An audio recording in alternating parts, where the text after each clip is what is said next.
नमस्कार साथियों, आप सभी का आपके YouTube channel today current information पर स्वागत है।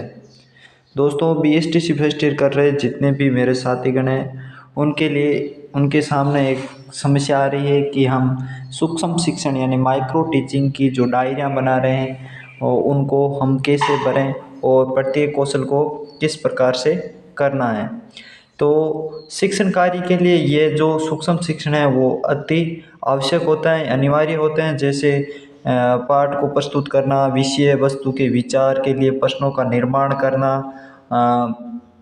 प्रश्नों के उत्खनन को खोजे गए उपाय करना, सीखने लायक बातों को श्यामपट्ट पर लिखते जाना, प्रस्तुतिकरण की रीतियों परिवर्तन लाते रहना, दृष्टांत और उदाहरण देते हुए शिक्षण बिंदुओं की व्याख्या करना।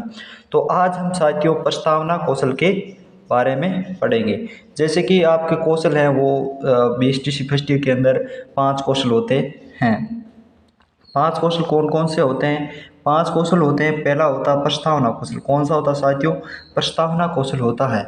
उसके बाद दूसरा होता है प्रश्न कौशल। कौन सा होता है?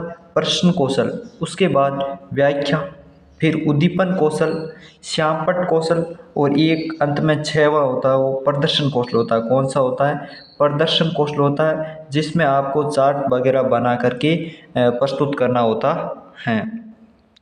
तो साथियों, आज हम इस वीडियो में जानेंगे प्रस्तावना कौशल के बारे में और प्रस्तावना कौशल को कैसे बनाना है।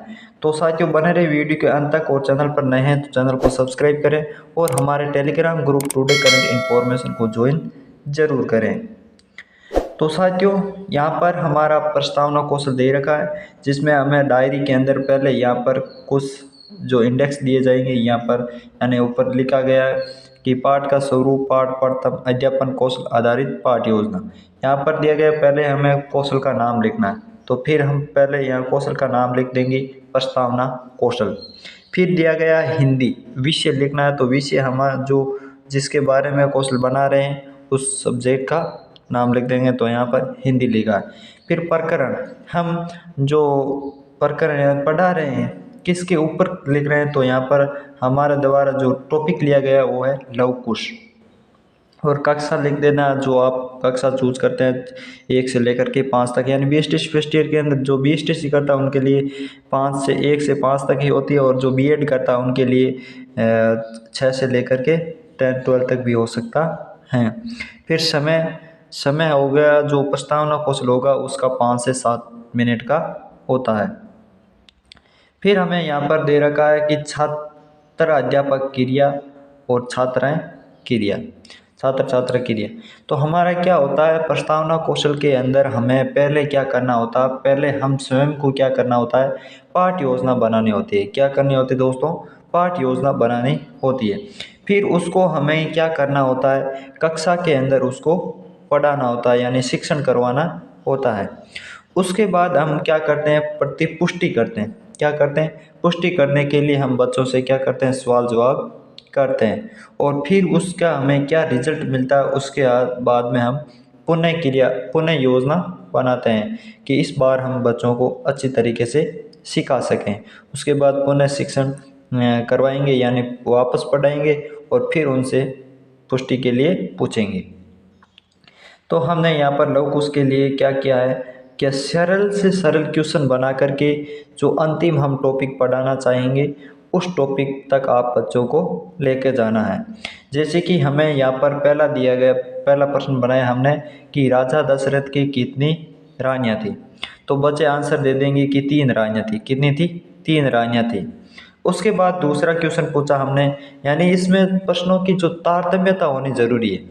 यानी पहला प्रश्न पूछा हमने कि राजा दशरथ की कितनी रानियाँ थी, तो 3 थी। बच्चों ने पूछा, बोल दिया, जवाब दे दिया, क्या 3 थी। तो यहाँ पर 3 थी, तो अब इसी आंसर को लेकर के अगला हमें प्रश्न बनाना होता है। तो प्रस्तावना कौशल यही है।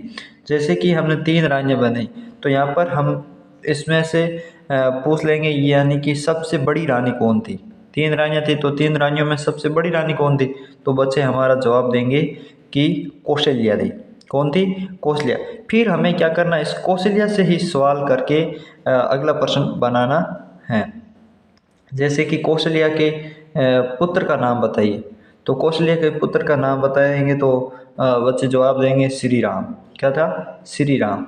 तो अब श्री राम हमारे पास ऑप्शन में आ गया। तो अब श्री राम का क्वेश्चन बनाना, तो श्री राम के कितने पुत्र थे? तो बच्चे जवाब दे देंगे 2 थे। अब फिर से 2 का क्वेश्चन बना लेंगे हम, दोनों पुत्रों के नाम बताइए।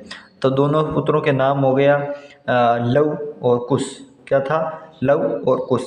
तो अब हमारा अंतिम क्वेश्चन होता है प्रस्तावना कौशल के अंदर साथियों, वो होता है समस्यात्मक क्वेश्चन होता है। क्या होता है? समस्यात्मक क्वेश्चन होता है, जो बच्चे को नहीं आना चाहिए। इस प्रकार से हमें क्वेश्चन पूछना है, जिसमें छठा क्वेश्चन हम पूछेंगे कि लव कुश कहानी के बारे में आप क्या जानते हो। तो ये हम यहाँ पर हो जाएगा हमारा समस्यात्मक प्रश्न।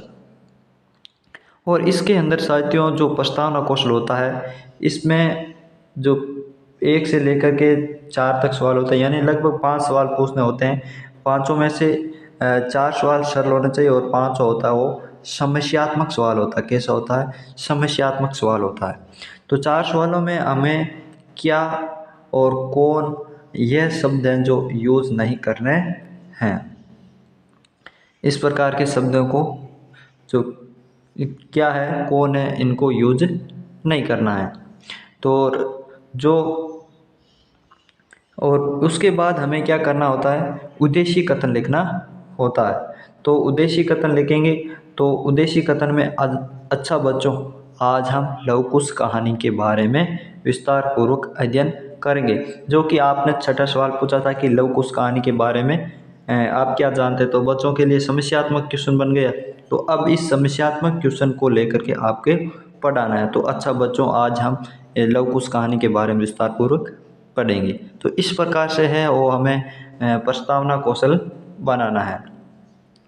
और इस प्रस्तावना कौशल के बाद जो घटक होते हैं वो भी मैं आपको बता देता हूँ कि प्रस्तावना कौशल के जो पीछे की डायरी होते हैं उसमें आपको दे रखे होते हैं कोष्टकों में कि आपके घटक लिखिए। तो प्रस्तावना कौशल का पहला घटक होता है पूर्व ज्ञान का उपयोग, छात्रों के उत्तरों का उपयोग। उसके बाद होती है तारतम्यता, यानी पहले तो हमें क्या करें, पूर्व ज्ञान उपयोग करेंगे, यानी बच्चे को कितना आ रहा पहले से उसके बारे में। फिर छात्रों के उत्तरों का उपयोग करेंगे, यानी हम जो पढ़ाएंगे उससे संबंधित रिलेटिव जो क्वेश्चन पूछेंगे। जैसे हमने पूछा था राजा दशरथ की कितनी रानियाँ थी, तो यहाँ पर हो गया। अब बच्चों का आंसर भी आ गया 3 रानी, यानी ये बच्चों का पूर्व ज्ञान का उत्तरों का उपयोग किया।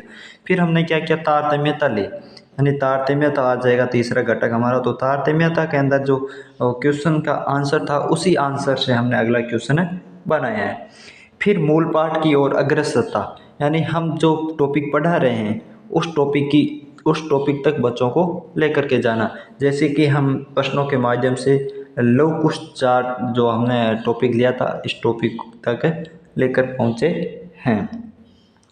उसके बाद सहायक उपकरण है साधन का प्रयोग करना। 500 हमारा पॉइंट हो जाएगा सहायक उपकरण और साधन की जो आप साधन लेते हैं। जैसे ब्लैक बोर्ड भी ले सकते हैं, ब्लैक बोर्ड के साथ साथ ऐसे भी आप कोई पढ़ाना चाहे जिसमें चार्ट भी ले सकते हैं आप, और कोई भी जो डिजाइनिंग की हुई जो वस्तु मॉडल हैं वो भी ले सकते हैं।